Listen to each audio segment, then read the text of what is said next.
பாருங்கள் நண்பர்களே, இப்போ தான் உங்கள்கிட்ட ஒன்று சொல்லணும்னு நினைக்கிறேன்.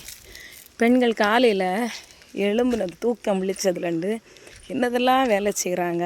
ஒரு 100-150 வேலை செய்வாங்களா ஒவ்வொரு நாளும். பாத்திரம் கழுவியதுலேருந்து, வீடு தூக்கியதுலேருந்து, முத்தம் தூக்கியதுலேருந்து, காப்பி பொடியதுலேருந்து, அடுத்தது தோசை சுட்டு சட்னி வச்சு, ஐயோ எத்தனை வேலைகள் பெண்களுக்கு. ஆனால் எல்லா ஆண்களையும் சொல்லலை, ஒரு சில ஆண்கள் ஜம்முன்னு அழகாக குளிச்சுட்டு நீட்டாக பர்ஃபெக்டாக வெளியே கிளம்புறாங்க. அங்கே போய் ஏதாவது ஒரே வேலையை இருந்து செய்கிறாங்க. பின்ன மாலையானதும் கிளம்பி வர்றாங்க, சாப்பிட்றாங்க, செல்லு நோண்டுறாங்க, தூங்குறாங்க. இப்படி ஆண்கள் இருக்காதுங்க, சரியா? இதே வேலையை பெண்கள்கிட்ட கொடுங்க, ஆஃபீஸ் போகிற வேலையை பெண்கள்கிட்ட கொடுத்துட்டு நீங்கள் ஒரு வாரம் இந்த வீட்டு வேலைகளை செய்து பாருங்கள்.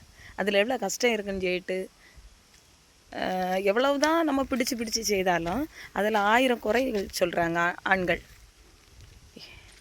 அப்படி சொல்லும்போது பெண்கள் குறையே சொல்ல மாட்டாங்க. நீங்கள் ஒரு வாரம் பெண்களுக்குள்ள வேலையை மாற்றி செய்து பாருங்களா. பெண்கள் ஆஃபீஸ் போகட்டும், ஏதாவது ஒரு வேலை அவங்களுக்கு தெரிஞ்ச வேலையை செய்துட்டு வரட்டும். ஓகே, தப்பாக நினைக்காதுங்க. பெண்கள் வீட்டில் தானே இருக்கீங்க அப்படின்னு சொல்லிட்டு ஒரு வார்த்தை பேசாதுங்க. ஏன்னா வீட்டில் இருந்தாலும் 1008 வேலைகள் அந்த பெண்களுக்கு இருக்கிறது. நடந்து உண்மையில் உள்ளது. எனக்கெல்லாம் காலெல்லாம் அவ்வளோ வலி, கால் இடுப்பு கால் முட்டெல்லாம் அவ்வளோ வலியாக இருக்குது. இந்த வீட்டுக்குள்ளேயே நடந்து வீட்டுக்குள்ளேயும் வெளியே மாட்டு நடந்தே இவ்வளோ வலிகள். பெண்கள் இவ்வளோ வலியும் வச்சுட்டு ஒரு நாள் அந்த பெண்கள் சமைக்கலைன்னு சொன்னால் அந்த வீட்டில் எல்லாருமே அந்த பிள்ளைங்க யார்கிட்ட கேட்பாங்க? அம்மா கிட்ட தான் கேட்பாங்க, அம்மா பசிக்குதுன்னு சொல்லிட்டு. ஆனால் இதுக்கு ஒரு சில ஆண்கள் சரி அம்மாவுக்கு உடம்புக்கு முடியலையா, சரி மக்களை நான் 2 தோசை சுட்டு தரேன்னு செய்கிற ஆண்கள் இருக்கிறாங்க, நான் குறையே சொல்லலை. ஆனால் ஒரு சில ஆண்கள் உங்கள் அம்மாக்கிட்ட போய் கேளு, அம்மா எழும்ப முடியாமல் படுத்திருப்பாங்க, நீ ஒரு நாளுமாவது ரெஸ்ட் எடுக்கலான்னு சொல்லிட்டு. ஆனால் இந்த ஆண்கள் அப்படியே பார்த்துட்ருப்பாங்க பாருங்க. அவங்களுக்கு என்ன, அவங்களுக்கு பசிச்சா ஒரு வேளை நல்லா பசிச்சிருந்தா ஹோட்டலில் போய் சாப்பிடுவாங்க. ஆனால் வீட்டில் இருக்க பெண்கள் பசியோடு தானே பட்டினி இருப்பாங்க. அப்படியும் ஹோட்டலுக்கும் போகாத ஆண்கள் உண்டு. வீட்டிலே இருந்துக்கிட்டு எப்பண்டா சுட்டு தருவா, அவளுக்கு பசிக்கும் போது எப்படி எழும்பி தானே ஆகணும் அப்படின்னு உள்ள எதிர்பார்ப்போடு இருப்பாங்க ஆண்கள். உண்மையில் இதான் பெண்கள் சும்மா உடனே இல்லை பாருங்கள். என் பையன் பார்த்து நிற்காம பாருங்க நான் என்ன பேசுகிறேன்னு சொல்லிட்டு. ஏன்னா அவனும் அப்படி தான். பையன் வளர்ந்துட்டான், இருந்தாலும் அவனுக்கு பசிக்குதுன்னு சொன்னால் பசிக்குதுன்னு இப்போ எல்லாம் எனக்கு உடம்பு முடியலை மக்களேன்னு சொன்னால் வெளியே சொல்ல மாட்டான், அம்மா பசிக்குதுன்னு. சரி நீங்கள் படுங்கன்னு தான் சொல்லுவான்.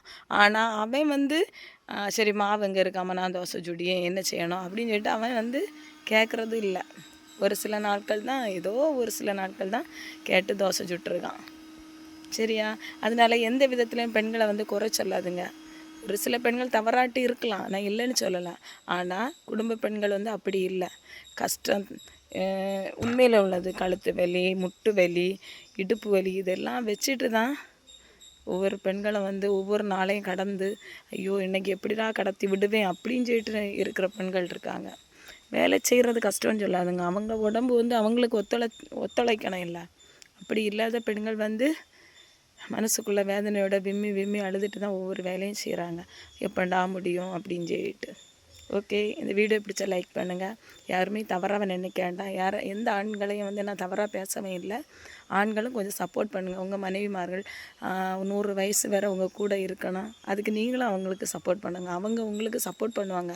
எந்த பெண்களும் ஹஸ்பண்ட் கஷ்டப்படும்போது சப்போர்ட் பண்ணாமல் இருக்க மாட்டாங்க. தெரியாத வேலையாக இருந்தாலும் என்ன செய்யணும்னு சொல்லிட்டு கேட்பாங்க. அப்படி இருக்கும்போது நீங்களும் அவங்களுக்கு சப்போர்ட் பண்ணுங்கள். ஓகே, வீடியோ பிடிச்சா லைக் பண்ணுங்கள், சப்ஸ்கிரைப் பண்ணுங்கள்.